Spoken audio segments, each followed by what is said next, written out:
സമാധാനവും സർവ്വനന്മയും. നിങ്ങൾ കേട്ടുകൊണ്ടിരിക്കുന്നത് സായം പോഡ്കാസ്റ്റ് സീരീസിലെ ഒരു എപ്പിസോഡ്. ഞാൻ കപ്പുച്ചൻ സന്യാസ വൈദികനായ ജയന്ത് മേരി ചെറിയാൻ. സ്നേഹത്താൽ സജീവവും ഊർജ്ജസ്വലവുമാകുന്ന വിശ്വാസത്തെയാണ് നാം ഇന്ന് ധ്യാനിക്കുന്നത്. 1 യോഹന്നാൻ 5:5-13 വരെ. ദൈവസ്നേഹത്തിലാഴ്ന്ന വിശ്വാസം ലോകത്തിൻ്റെ ഏത് കടന്നുകയറ്റങ്ങളെയും അതിലംഘിക്കാൻ പര്യാപ്തമാണ്. ജലത്താലും ആത്മാവിനാലും രക്തത്താലും നമുക്ക് നൽകപ്പെടുന്ന ക്രിസ്തു സാക്ഷ്യം, അത് ക്രിസ്തുവിനെക്കുറിച്ച് നമുക്ക് നൽകുന്ന ദൈവികമായ ഉറപ്പ് മാത്രമല്ല, ക്രിസ്തുവിനെ പോലെ നമ്മെ ആക്കി മാറ്റുന്ന അവിടുത്തെ സ്നേഹവിസ്മയം കൂടിയാണ്. ജ്ഞാനസ്നാന ജലത്താലും ആത്മബലിയുടെ നിണവഴികളിലും പരിശുദ്ധാത്മാവ് നൽകുന്ന ശക്തിയാലും എങ്ങനെ ക്രിസ്തു സാരൂപ്യമാർന്ന നിറസാക്ഷ്യങ്ങളായി നമ്മൾ മാറുന്നു. മർത്തൂരിയ തൻ്റെ സുവിശേഷത്തിൽ ശ്ലീഹ ഇത് നേരത്തെ പഠിപ്പിച്ചിട്ടുള്ളതുമാണ്. ദൈവസ്വരം, അവിടുത്തെ വചനം എന്നത് യഥാർത്ഥ സാക്ഷ്യമാണ് എന്ന്. മാത്രമല്ല, ആ സാക്ഷ്യം നമ്മൾ സ്വാംശീകരിച്ച് ജീവിത പ്രമാണമാക്കണമെന്ന്. യോഹന്നാൻ 5:31-40 വരെ.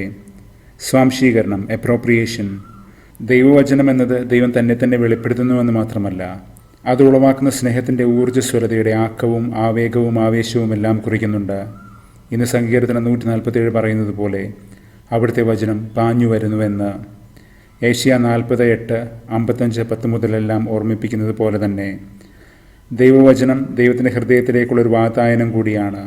അവിടുത്തെ സ്നേഹത്തിലേക്കുള്ള എത്തിനോട്ടം, നേരനുഭവം. ദൈവവചനത്തെ, ദൈവവർബും ഇന്നലെ നമ്മൾ ധ്യാനിച്ചതല്ലേ ഉള്ളൂ. ദൈവാവിഷ്കാരം എന്ന നിലയിൽ പ്രത്യാശാഭരിതരായി സ്നേഹത്തിൽ സജീവമാക്കപ്പെടുന്ന വിശ്വാസത്തെ പ്രോജ്വലിപ്പിക്കുന്നത് ഈ ദൈവവചനമാണ്, ഈ ദൈവാവിഷ്കാരം.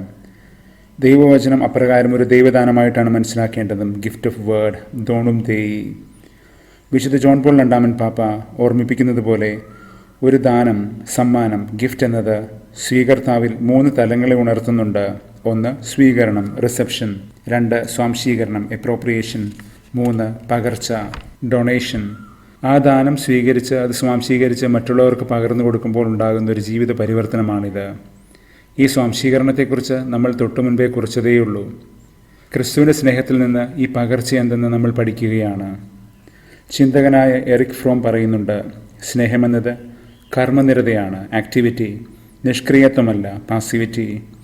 നിലനിൽക്കുക എന്നിടത്താണത്. സ്റ്റാൻഡ് ഇൻ, തെന്നി വീഴുക, ഫോൾ ഫോർ എന്നല്ല. പൊതുവെ പറഞ്ഞാൽ സ്നേഹത്തിൻ്റെ ഈ കർമ്മനിരത എന്തെന്ന് വ്യക്തമാക്കാൻ ഇത്രയും പറഞ്ഞാൽ മതി. സ്നേഹമെന്നത് നൽകുന്നതിലാണ്, നേടുന്നതിലല്ല. Primarily in giving, not receiving. പിതാവ് എന്നെ സ്നേഹിച്ചതുപോലെ ഞാനും നിങ്ങളെ സ്നേഹിക്കുന്നു. യോഹന്നാൻ 15:9-17 വരെ. അതുപോലെ തന്നെ നിങ്ങളും പരസ്പരം സ്നേഹിക്കുവിൻ. യോഹന്നാൻ 13:34. ഈ സ്നേഹത്തിൻ്റെ പകർച്ചയുടെ വഴികളാണിത്. ഈ സ്നേഹം നമ്മെ ക്രിസ്തുവിൽ ജീവിതമുറപ്പിക്കാൻ പഠിപ്പിക്കുന്നു. ഇന്ന് യോഹന്നാൻ്റെ ലേഖനം പറയുന്നത് പോലെ അപ്രകാരമുള്ളവനിൽ ക്രിസ്തുവുണ്ട്. എബൈഡിങ് പ്രസൻസ്, സ്ഥായിയായ സാന്നിധ്യം, സഹവാസം.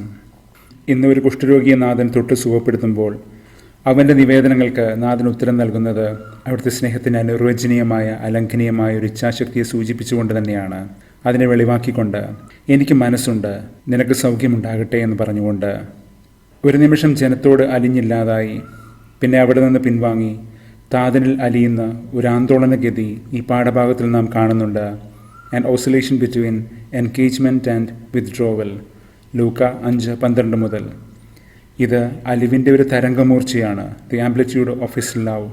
സ്നേഹത്താൽ ഊർജിതമാകുന്നൊരു വിശ്വാസം പോലെ. ഇത് നമ്മൾ പഠിക്കുന്നത് സ്നേഹം തന്നെയായ അവൻ്റെ വിശ്വസ്തതയിൽ നിന്നാണ്. ഖെസേദ്.